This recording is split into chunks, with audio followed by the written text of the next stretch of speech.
Hi friends, welcome back to our channel Rakshu's tips.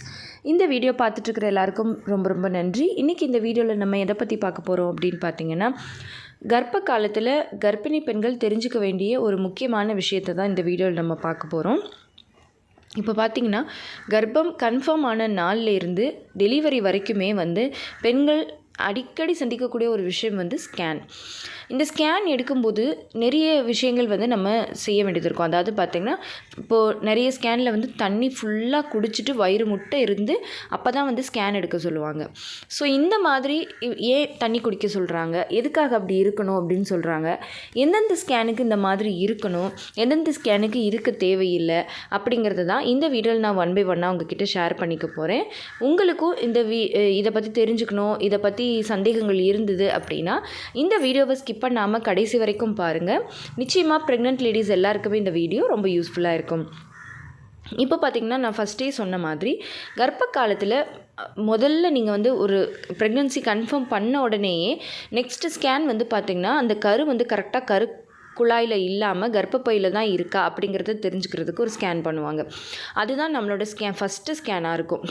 அந்த scan எடுக்கும்போதே பார்த்திங்கன்னா நிறைய தண்ணீர் குடிக்க சொல்லுவாங்க. குடித்து வயிறு முட்டை இருக்கணும் அப்படின்னு சொல்லுவாங்க. அந்த நேரத்தில் நம்ம ரொம்ப கஷ்டப்படுவோம். அந்த ஸ்கேன் ஏன் அப்படி எடுக்க சொல்கிறாங்க அப்படின்னு பார்த்திங்கன்னா, நம்மளோட சிறுநீர் பை முன்னாடி தான், அதாவது கர்ப்பப்பைக்கு முன்னாடி தான் நம்மளோட சிறுநீர் பை இருக்குது. அப்போது சிறுநீர் பையில் தண்ணி நிறைய இருந்தால் தான் நமக்கு பின்னாடி இருக்கிற கர்ப்பப்பை தெளிவாக தெரியும். அதுலேயும் ஆரம்ப காலத்தில் கரு ரொம்ப குட்டியான கருவாக இருக்குது அப்படிங்கிறதுனால அந்த கரு தெளிவாக தெரிகிறதுக்கு நமக்கு சிறுநீர் பையில் தண்ணி நிறையா இருந்தால் தான் அந்த ஸ்கேன் நமக்கு கிளியராக தெரியும். நமக்கு கருவில் சுற்றி இருக்கிற அந்த தண்ணீர் வழியாக அந்த அல்ட்ராசவுண்ட் ஸ்கேனில் இருக்க அந்த கதிர்கள் அதுக்குள்ளே போய் நமக்கு அந்த கரு தெளிவாக காட்டும். நம்மளோட ஓவரி எப்படி இருக்குது, நம்மளோட கர்ப்பப்பை எப்படி இருக்குது அப்படிங்கிறது தெளிவாக நமக்கு காட்டும். ஸோ அந்த ஸ்கேனில் நம்ம கண்டிப்பாக நிறைய தண்ணி குடிக்க வேண்டியது அவசியமாக இருக்கும். அதே சமயத்தில் கொஞ்சம் மாதங்கள் ஆக ஆக குழந்தைக்கு சுற்றி நிறைய தண்ணி இருக்கும் பாருங்கள். அந்த டைமில் பார்த்திங்கன்னா அவங்க நிறைய தண்ணி குடிங்கன்னு சொல்லவே மாட்டாங்க. நீங்கள் நல்லா கவனித்து பார்த்தா தெரியும். ஒரு ஃபஸ்ட்டு ஒரு 2 ஸ்கேனுக்கு வேணால் அந்த மாதிரி சொல்லுவாங்க. அதுக்கப்புறம் போக போக பார்த்திங்கன்னா அவ்வளோ தூரம் ரொம்ப தண்ணி குடிக்கணும் அப்படின்னு ஒன்றும் பெருசாக சொல்ல மாட்டாங்க. அதே மாதிரி இன்னொரு ஸ்கேனுக்கு நம்ம தண்ணி குடிக்க வேண்டிய அவசியம் இல்லை. அது என்னது அப்படின்னு பார்த்திங்கன்னா, வஜைனல் ஸ்கேன். நம்மளோட பெண்ணுறுப்பு வழியாக கர்ப்பப்பை வழியாக இந்த மாதிரி இது ஹை ஃப்ரீக்குவென்சி ப்ராப் அப்படின்னு சொல்லுவாங்க. இதை உள்ளே விட்டு ஸ்கேன் பண்ணுவாங்க. இது நம்மளோட கர்ப்பப்பைக்கு உள்ளே போய் டைரெக்டாகவே ஓவரிக்கிட்ட இருந்து எல்லாத்தையுமே பார்த்து நம்மளோட கர்ப்பப்பை எப்படி இருக்குது அப்படிங்கிறத பார்த்து சொல்லிடும். ஸோ இந்த ஸ்கேன் எடுக்கும்போது நமக்கு நிறைய தண்ணி குடிக்கணும் அப்படிங்கிற அவசியம் இருக்காது. தண்ணி குடிக்காமையே எல்லாமே தெளிவாக தெரியும்.